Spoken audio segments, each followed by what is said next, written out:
Depuis la semaine dernière, Hélène Darroze cherche à trouver celui qui lui permettra de remporter une nouvelle fois Top Chef.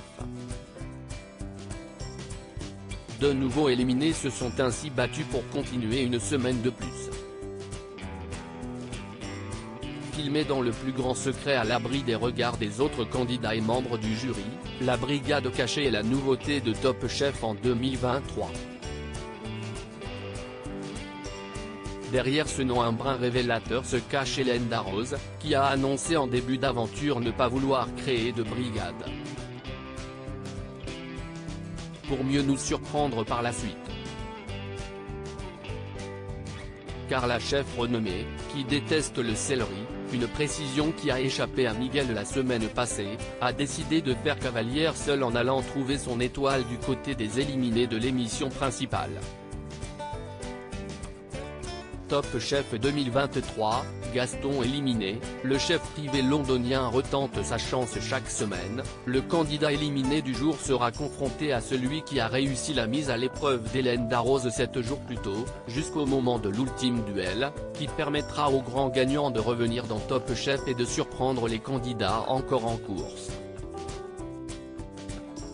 Au terme de l'épisode de ce mercredi 15 mars, c'est ainsi Gaston qui a quitté l'aventure.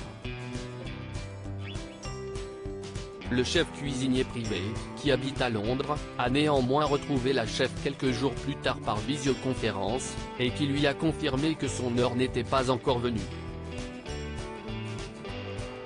Celui-ci s'est d'abord montré surpris, avant d'admettre qu'il était heureux d'apprendre de pouvoir enfin travailler avec Hélène Darroze, et lui prouver qu'il pouvait intégrer sa brigade cachée.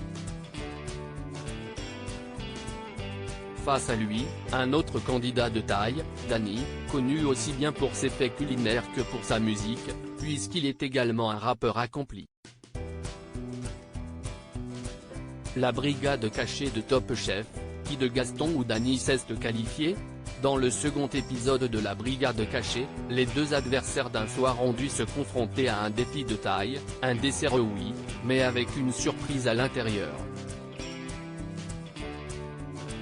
Je veux vraiment être surprise quand je vais déguster ce dessert, lance Hélène Darroze au repêché.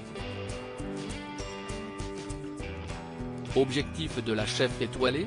Trouver l'audace chez ses apprentis gagnants, mais aussi les juger sur leur gestion du temps. Au terme d'1h30 de combat, le dessert de Gaston surprend, il s'agit d'un pitivier à la pistache, mais qui manque de cuisson. Pour Dany, c'est une quenelle de butternut qui attendait les deux juges, avec notamment un œuf dans lequel on pouvait y trouver de la crème anglaise. C'est cet élément qui a fait la différence puisque Dany conserve finalement ses manchettes, et Gaston se retrouve définitivement éliminé. À lire aussi pas vu à la télé dans Top Chef 2023, Dany n'avait pas trop envie de revenir dans le concours.